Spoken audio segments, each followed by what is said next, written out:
اس میں شاید آپ نے ایک چیز بات پڑھی ہو یا نہ پڑھی ہو، خاص طور پہ پروفیسر صاحب سے میں کہہ رہا ہوں کہ ایوب خان اور مس فاطمہ جناح کا الیکشن تھا ملک کی صدارت کے سلسلے میں، تو ہر طرح کی پابندیاں جو لگتی رہتی تھیں، نواب کالا باغ نے میر خسرو الرحمان کو بلایا کہ میاں یہ تمہارے یہاں ایک آدمی ہے جو ہماری مخالفت کرتا ہے، جیتے گا ایوبی۔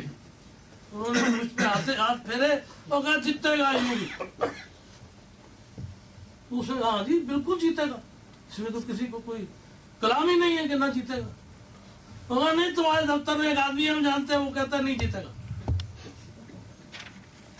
اب وہ جانتے تھے میر صاحب کہ بھئی ہے موجود میرے دفتر میں ایک آدمی جو نہیں جیتنا، جو یہ چاہتا ہے کہ نہ جیتے۔ تو انہوں نے نہیں آپ نواب صاحب آپ کی اس بات کی بات، میں اس کو بھی سیدھا کر دیتا ہوں۔ نواب کالا باغ جو تھے اس میں ایک بہرحال اور جہاں پہ برائیاں ہو لیکن اس معاملے میں ان کی ایک شاید خوبی بھی تھی، انہوں نے دیکھنا یار وہ کہیں نکال رکھ دینا۔ ہاں نہیں جی نہیں وہ بہت ٹھیک ٹھاک ہے۔ خیر وہ آئے، میر صاحب نے کہا کہ وہ انعام صاحب آپ سیدھے ہو جائیں، آپ کا تذکرہ بڑے ایوانوں میں ہونے لگا۔ میں کہا جی کیا ہو؟ کہنے لگا صاحب یہ بات ہے اور میرے 2 لائسنس ہیں جو اس بات پہ ٹکے ہوئے ہیں، مجھے اس وقت ملیں گے کہ اس الیکشن میں ایوب خان کے ساتھ میرا ساتھ رہے، اور آج سے آپ کے اوپر سینسرشپ کی پابندیاں لگ گئی۔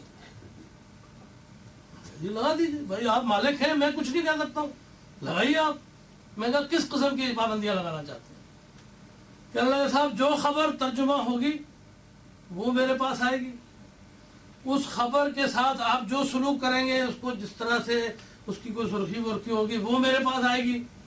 میں نے کہا ایسا کریں آپ کرسی لے کے میرے کمرے میں آ جائیں، یہاں اکٹھے بیٹھ کے سب کچھ ہوگا۔ وہ آ گئے، وہ آ جایا کرتے تھے کوئی 7-8 بجے اور رات کو 2:30-3 بجے مجھے گھر چھوڑ کے جایا کرتے تھے۔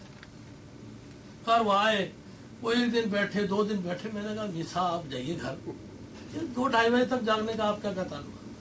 کہا نہیں میاں یہ تمہارا کچھ۔ میں نے کہا میں آپ کو ایک چھوٹی سی بات میں آپ کو بتا دیتا ہوں، اس خبر کی جو سرخی میں لگاؤں گا وہ آپ کو 2 دن بعد سمجھ میں آئے گی۔ کہنے لگے کیسے؟ میں نے کہا بھائی اگر مجھے یہ بات نہ آتی ہوتی تو میں اخبار میں نہ بیٹھا ہوتا۔